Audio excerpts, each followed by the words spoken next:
Blackwood Manor loomed on the horizon, a hulking silhouette against the bruised twilight sky. Sarah, her grip tightening on the steering wheel, felt a shiver crawl down her spine despite the summer heat. It wasn't just the oppressive atmosphere of the decaying mansion, a relic of a forgotten gold rush era, that unsettled her. It was the whispers, the chilling tales passed down through generations about the Blackwood blood, a lineage stained with violence and rumored to harbor an ancient evil. Sarah, a historian drawn to the macabre, had inherited the manor after a distant relative's passing. Curiosity, laced with a healthy dose of trepidation, propelled her forward. Stepping inside, dust motes danced in the fractured rays of sunlight, filtering through boarded windows. The air hung heavy with the smell of decay and a metallic tang that made her throat constrict. It was then she saw it.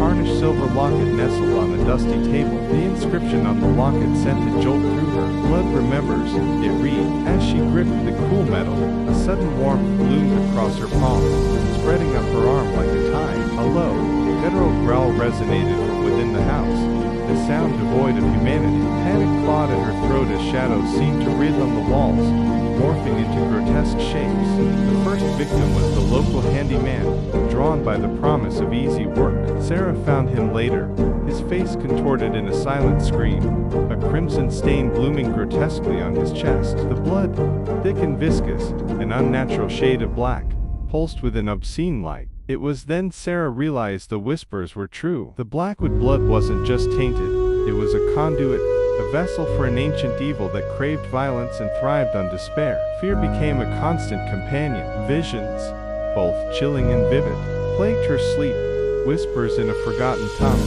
scenes of unimaginable cruelty. Sarah, fueled by a desperate hope to end the madness, delved into the manor's archives. Hidden beneath layers of dust and cobwebs, she unearthed a leather-bound tome detailing dark rituals and forbidden blood magic. The ritual, a desperate gamble, required the blood of a descendant to sever the connection to the entity. Sarah, her heart thudding a drumbeat of terror, pricked her finger with a rusty nail.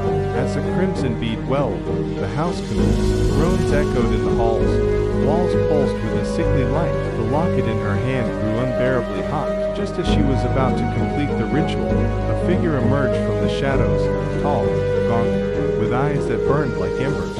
It was a monstrous parody of a Blackwood ancestor, the embodiment of the ancient evil. A grueling battle ensued, Sarah wielding the knowledge gleaned from the tome, her blood the weapon against the very darkness it housed. The climax was a blur of light and shadow, screams drowned out by the roar of the entity. In the end, with a final, earth-shattering tremor, the entity dissolved into a shower of black dust. The house settled, the unnatural glow fading. Sarah, battered and bloody, collapsed, the locket falling from her grasp.